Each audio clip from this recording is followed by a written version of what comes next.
She's been abused by at least one of her parents. That has to be it. She's scared to be sent back, and the car is probably stolen. But of course, I knew that. That's why I wiped my fingerprints off. No need to risk a misunderstanding. I now know that I can't send her back to them. But what am I going to do with a kid like this? Tiff is right. She's clearly too young for me, so I can't pass her off as a girlfriend. That could get me in the worst kind of trouble, no matter what my business reputation is. In fact, the trouble may even be worse because of my reputation. So why don't I just take her to the police and let them handle it? Well, for one thing, the stolen car. Probably from her parents, but from what I now think I know of them, I wouldn't put it past them to report it stolen and let her face the consequences.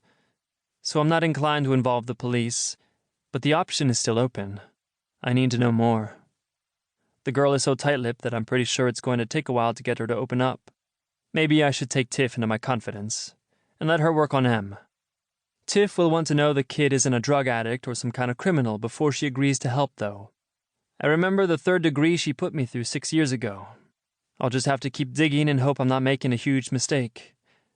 Em is eating her breakfast as if she's never had a meal before in her life. I'm enjoying my big breakfast, but she's inhaling hers. When she finishes, I ask if she'd like anything else. "Some milk?" she responds. "Sure." I signal Tiff, who brings the coffee pot with her. "Em would like some milk, Tiff." She rolls her eyes at me as she pours my coffee and offers some to Em. Em shakes her head and then says, "No, thank you." I'm beginning to reassess my first impression of her. She no longer seems unintelligent, just scared to death and quite shy. With good reason, I assume. When she finishes her milk, I have to decide where to take her to talk. My office is full of assistants, all making calls to distressed homeowners. Parading her through the cube farm to my private office is out of the question without knowing more. Anywhere in public is out because Em has secrets, and I'm sure she won't open up to me about them in a public place. That leaves my home or an empty property. The latter won't be very comfortable with no furniture. Some of them don't even have the power turned on because they're waiting their turn for rehab. My house it is. As we pull out of the parking lot, for the first time she exhibits some curiosity about what comes next. "Where are you taking me?" "I thought we could go to my house and have a chat. It's more private there," I explain.